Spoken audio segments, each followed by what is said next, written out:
লেবাননে হামলা নিয়ে নেতানিয়াহুর উপর চটলেন ট্রাম্প। ইরান পুনর্গঠনে তৈরি হচ্ছে ৩০,০০০ কোটি ডলারের তহবিল। ট্রাম্পের যুদ্ধ ক্ষমতা সীমিতের প্রস্তাব ফের নাকচ।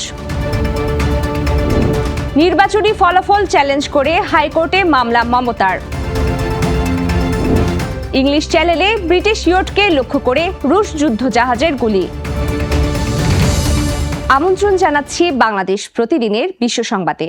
সাথে আছে আমি প্রমিতি কিবরিয়া ইসলাম। এতক্ষণ শুনছিলেন সংবাদ শিরোনাম, এবারে বিস্তারিত। করোনা বা যে কোনো ভাইরাসের এগেইনস্টে ফাইট মানি ব্যাকট্রলের লেফট রাইট। লেবাননে হিজবুল্লাহ দমনের নামে ইসরায়েলের সামরিক কৌশলে তীব্র সমালোচনা করেছেন মার্কিন প্রেসিডেন্ট ডোনাল্ড ট্রাম্প। ফ্রান্সে অনুষ্ঠিত G7 শীর্ষ সম্মেলনে ট্রাম্প বলেন, একজন যোদ্ধাকে খুঁজতে পুরো আবাসিক ভবন ধ্বংস করার দরকার নেই। তিনি ক্ষোভ প্রকাশ করে বলেন, ইসরায়েলের এই নির্বিচার হামলায় বহু নিরীহ বেসামরিক মানুষের প্রাণহানি হচ্ছে। ইরানের সঙ্গে যুক্তরাষ্ট্রের শান্তি চুক্তি সইয়ের আগে বৈরুতে এই হামলায় ট্রাম্প চরম অসন্তুষ্ট হন। নেতানিয়াহুর উপর ক্ষোভ উগরে দিয়ে ট্রাম্প বলেন, মার্কিন সমর্থন না থাকলে ইসরায়েলের কোনো অস্তিত্বই টিকে থাকতো না। তিনি ইসরায়েলি প্রধানমন্ত্রীকে চমৎকার বন্ধু বলে উল্লেখ করলেও লেবানন ইস্যুতে তাকে আরও সংযমী ও দায়িত্বশীল হতে বলেন।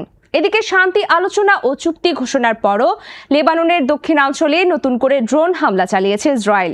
লেবাননের মাইফাদুন ও শৌকিন গ্রামে চালানো এই পৃথক ইসরায়েলি হামলায় অন্তত 4 জন সাধারণ মানুষ নিহত হয়েছেন।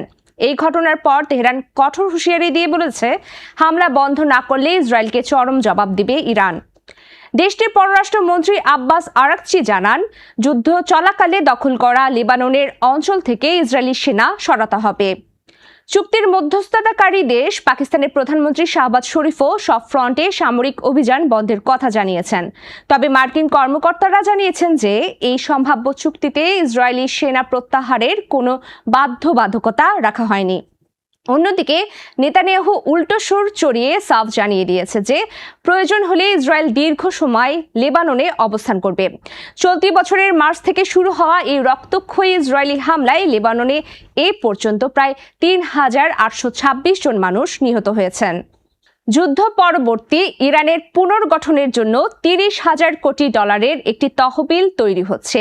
যুক্তরাজ্যের সংবাদ সংস্থা রয়টার্সের এক বিশেষ প্রতিবেদনে বলা হয়, ইতিমধ্যে এই তহবিলের অর্ধেকেরও বেশি অর্থ অর্থাৎ ১৫,০০০-এর বেশি ডলার জোগাড়ও হয়ে গেছে। পুনর্নির্মাণ ও উন্নয়ন ফান্ড নামের এই বিশেষ তহবিলে কোনো সরকারি অর্থ বা অনুদান থাকবে না। এটি সম্পূর্ণ বেসরকারি বিনিয়োগকারীদের মাধ্যমে পরিচালিত হবে। আমেরিকা, উপসাগরীয় আরব দেশ, এশিয়া, দক্ষিণ আমেরিকা এবং আফ্রিকার বিভিন্ন কোম্পানি ইতিমধ্যে জ্বালানি উৎপাদন ও যোগাযোগ খাতে এই বিনিয়োগের প্রতিশ্রুতি দিয়েছে।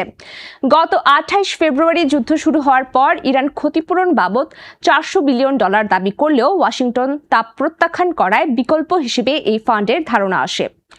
প্রাকৃতিক গ্যাস ও খনিজ তেলের বিশাল মজুদ এবং ৯,২০ লাখের শিক্ষিত জনগোষ্ঠী থাকা সত্ত্বেও 4 দশক ধরে মার্কিন নিষেধাজ্ঞায় ইরানে কোনো বিদেশি বিনিয়োগ আসেনি। হোয়াইট হাউসের এক মুখপাত্র জানান, পরমাণু কর্মসূচি পুরোপুরি বন্ধ এবং কঠোর নজরদারি মেনে নিলেই কেবল ইরান এই $300 বিলিয়ন ফান্ড ব্যবহারের সুযোগ পাবে। তবে এই মেগা ফান্ডটি যুক্তরাষ্ট্রের নিষেধাজ্ঞা প্রত্যাহার এবং বিদেশে আটকে থাকা ইরানের রাষ্ট্রীয় সম্পদ ফিরিয়ে দেওয়ার চলমান আলোচনা থেকে সম্পূর্ণ আলাদা। আগামী ৬০ দিনের আলোচনা শেষে দুই দেশের মধ্যে চূড়ান্ত এবং সন্তোষজনক চুক্তি সই হওয়ার পরে কেবল এই ফান্ডটি আনুষ্ঠানিকভাবে চালু হবে। প্রেসিডেন্ট ডোনাল্ড ট্রাম্পের যুদ্ধ ক্ষমতা সীমিত করতে মার্কিন সিনেটে আনা একটি যুদ্ধ ক্ষমতা প্রস্তাব অল্প ব্যবধানে নাকচ হয়ে গেছে। ডেমোক্র্যাট সিনেটর রাফায়েল ওয়ারনকের উত্থাপিত এই প্রস্তাবটির পক্ষে ৪৭টি এবং বিপক্ষে ৪৮টি ভোট পড়ে।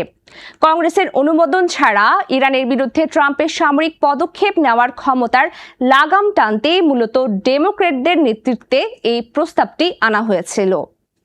গত ফেব্রুয়ারি মাসে শুরু হওয়া এই যুদ্ধ বন্ধের লক্ষ্যে আইন প্রণেতারা এ নিয়ে মোট ৯বারের মতো চেষ্টা করে ব্যর্থ হলেন। ভোটাভুটিতে দলীয় বিভাজন স্পষ্ট হলেও 4 জন রিপাবলিকান সিনেটর ট্রাম্পের বিরুদ্ধে গিয়ে ডেমোক্র্যাটদের আনা এই প্রস্তাবের পক্ষে ভোট দেন। অন্যদিকে দলীয় সিদ্ধান্তের বাইরে গিয়ে পেনসিলভানিয়ার ডেমোক্র্যাট সিনেটর জন ফেটারম্যান প্রস্তাবটির বিপক্ষে ভোট দিয়েছেন। এই গুরুত্বপূর্ণ ভোটাভুটিতে মিচ ম্যাককনেল ও বার্নি স্যান্ডার্স সহ মোট 5 জন মার্কিন সিনেটর ভোট দান থেকে বিরত ছিলেন। এদিকে হোয়াইট হাউস ও তেহরানের মধ্যে আগামী শুক্রবার একটি শান্তি চুক্তি স্বাক্ষরের কথা থাকলেও তার বিস্তারিত কংগ্রেসকে জানানো হয়নি। মূলত যুদ্ধের ব্যয়, কৌশল এবং এর শেষ কোথায় তা নিশ্চিত না করে চুক্তি করায় ট্রাম্প প্রশাসনের উপর চরম ক্ষুব্ধ মার্কিন আইন প্রণেতারা। পশ্চিমবঙ্গের বিধানসভা নির্বাচনে ভবানীপুর আসনের ফলাফল নিয়ে অসন্তোষ প্রকাশ করে কলকাতা হাইকোর্টে ভোট গণনায় ব্যাপক কারচুপির অভিযোগে মামলা করেছেন সাবেক মুখ্যমন্ত্রী মমতা বন্দ্যোপাধ্যায়। তৃণমূল কংগ্রেসের শীর্ষ নেতা ডেরেক ওব্রায়ান এবং কুণাল ঘোষকে সাথে নিয়ে গত মঙ্গলবার দুপুরে আচমকায় হাইকোর্টে গিয়ে এই সংক্রান্ত হলফনামা দাখিল করেন মমতা।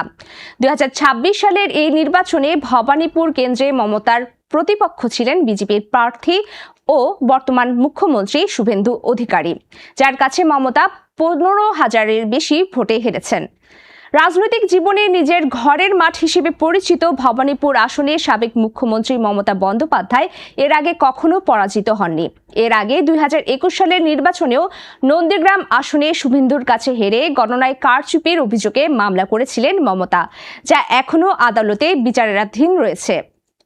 এবারের নির্বাচনে 260টি আসনে জিতে একক সংখ্যাগরিষ্ঠতা নিয়ে বিজেপি পশ্চিমবঙ্গে সরকার গঠন করেছে এবং তৃণমূল মাত্র 80টি আসন পেয়ে বিরোধী দলে বসেছে।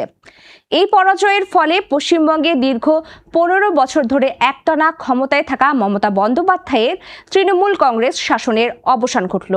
অন্যদিকে বিধানসভার স্পিকারের মাধ্যমে ঋতব্রত বন্দ্যোপাধ্যায়কে বিরোধী দলনেতা হিসেবে স্বীকৃতি দেওয়ার সিদ্ধান্তকে চ্যালেঞ্জ করে হাইকোর্টে আরেকটি মামলা করেছে তৃণমূল বিধায়ক শোভেনদেব চট্টোপাধ্যায়ের দায়ের করা এই মামলায় অভিযোগ করা হয়েছে যে বিরোধী দলনেতা নির্বাচনের প্রক্রিয়ায় সাংবিধানিক বিধি চরমভাবে লঙ্ঘিত হয়েছে। আদালত এই মামলার ওপর কোনো অন্তর্বর্তীকালীন স্থগিতাদেশ না দিলেও গত মঙ্গলবার কলকাতা হাইকোর্টে এর দ্বিতীয় দফার অত্যন্ত গুরুত্বপূর্ণ শুনানি সম্পন্ন হয়েছে। ইংলিশ চ্যানেলে যুক্তরাজ্যের পতাকাবাহী বেসামরিক ইয়টের গতিপথ লক্ষ্য করে সতর্কতামূলক গুলি ছুড়েছে রাশিয়ার যুদ্ধজাহাজ। গত মঙ্গলবার আইল অফ ওয়াইটের দক্ষিণে আন্তর্জাতিক জলসীমায় ঘটা এই অনাকাঙ্ক্ষিত ঘটনায় কোনো ক্ষয়ক্ষতি বা হতাহতের খবর পাওয়া যায়নি। রুশ প্রতিরক্ষা মন্ত্রণালয়ের দাবি, ইয়টটি ঝুঁকিপূর্ণ গতিপথে চলায় এবং রেডিওর মাধ্যমে যোগাযোগের চেষ্টা করে ব্যর্থ হওয়ায় তারা এই পদক্ষেপ নেন।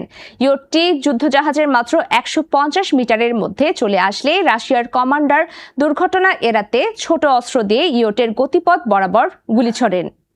রাশিয়ার দাবি, তাদের নাবিকরা আন্তর্জাতিক সামুদ্রিক বিধিমালা কঠোরভাবে অনুসরণ করে সম্ভাব্য সংঘর্ষ ঠেকাতে এই প্রয়োজনীয় ব্যবস্থা নিয়েছে। যুক্তরাজ্যের প্রতিরক্ষা মন্ত্রণালয়ও স্বীকার করেছে যে গুলিগুলো সরাসরি ইয়টটিকে লক্ষ্য করে নয়, বরং সংঘর্ষ এড়ানোর উদ্দেশ্যে ছোড়া হয়েছিল। ব্রিটিশ প্রতিরক্ষা সূত্রের ধারণা, রুশ জাহাজটি ওই সময় সাগরে ভাসমান অবস্থায় থাকায় নিজেদের ঝুঁকিপূর্ণ মনে করে একক রাউন্ডের এই গুলি ছুড়েছিল। ঘটনার সময় ওই এলাকায় দায়িত্বরত রয়্যাল নেভির অফশোর টহল জাহাজ HMS মার্সি রুশ যুদ্ধজাহাজটির উপর নিয়মিত নজরদারি চালাচ্ছিল। এর মাত্র 2 দিন আগে ইংলিশ চ্যানেলে রাশিয়ার একটি তেলবাহী ট্যাঙ্কার আটকে দিয়েছিল যুক্তরাজ্য। তবে কর্মকর্তারা 2 ঘটনার মধ্যে কোনো সম্পর্ক দেখছেন না। এই ছিল আজকের বাংলাদেশ প্রতিদিনের বিশ্ব সংবাদ। সবশেষ খবর জানতে চোখ রাখুন বাংলাদেশ প্রতিদিন ফেসবুক পেজ ও ইউটিউব চ্যানেলে। এতক্ষণ সঙ্গে থাকার জন্য সবাইকে ধন্যবাদ।